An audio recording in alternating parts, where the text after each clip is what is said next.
Life does go dark for every one of us at some point, and that's when we need the faith of others to carry us. We were not meant to bear our burdens alone. Now, persecuted Christians know all about those dark times, and they've proved God's power and love in overcoming the darkness.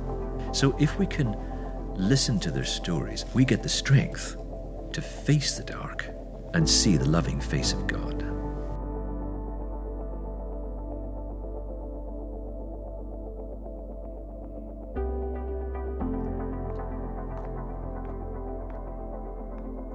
When I was a student, there was a famous preacher that came to our church, and he went up into the pulpit carrying a very large Bible, and he put it down on the lectern with a great big thump, and he said, "The last year I've gone through this book and I've cut out all the verses to do with the poor." And then he held it up and he opened it, and of course it fell in tatters. Then he said, "This is the Western Bible. We've cut out all the references to the poor, and we no longer have a Bible that works." And I was thinking about that, made a big impact on me. I wonder if we've done the same with suffering. Have we gone through the book, the Bible, and cut out the references, the verses, to do with persecution, to do with suffering? And that would be a great shame if we have, because life does go dark for each of us at some point. And that's when we need God the most. And actually, that's when we can listen to the persecuted the most, because their testimony is that they have found God to be faithful, powerful, meaningful, and strong in those times of darkness.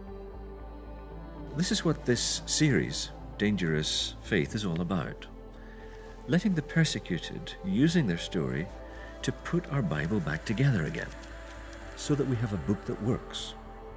And ultimately, so that we find a bigger God, a more dangerous God, less safe, less predictable, less ordinary, a God free to be who he really is. And so that we would become a lot more dangerous too, as we live out a more radical faith. I remember a friend of mine who was running a bookshop in Gaza, and it was bombed one day. And I was talking to him, and he said, "Well, Ron, it was a beautiful bomb." And I said, "Pardon?" He said, "It was a beautiful bomb," he said. And I said, "What do you mean?" He said, "Well, they wouldn't be bombing us if we weren't making a difference." He knew God was building the kingdom. So that's a remarkable feature of the stories of the persecuted, the way they find this song of joy through the valley of suffering. When you think of what your Bible really is, it's persecution literature. It's written by persecuted believers for the strengthening of other persecuted believers. The vast majority of it fits that category. So why wouldn't we listen to the persecuted of the world today to help us read it? Because they are the community that's closest to the people who first read and wrote this book. The Bible, let's face it, is full of suffering. Even in the first 30 pages, you've got murder, rape, fratricide, genocide. It's full of suffering. And persecution, which is a form of suffering, perhaps one of the most intense forms, is all through it.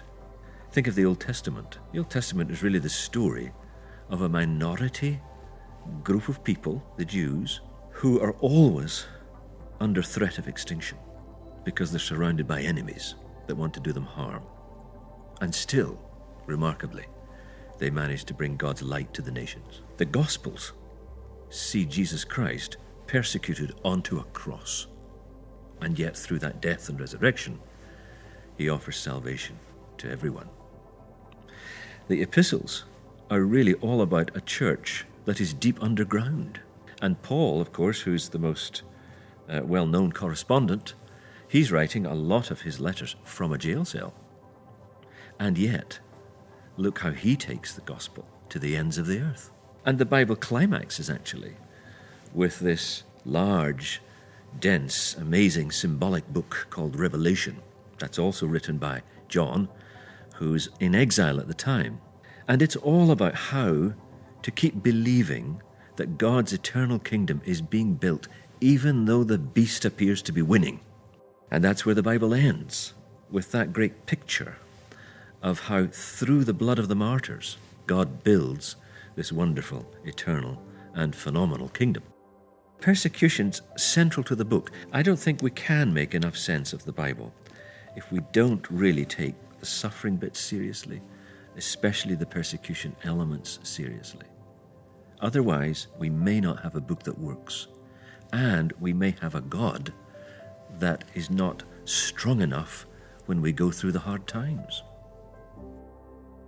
If people who have suffered see the face of God in the middle of suffering, it shows that God is there in the suffering. It shows that he's with us. It shows that he loves us. It reveals his compassion in a completely new way. We need the persecuted to put our Bible back together again.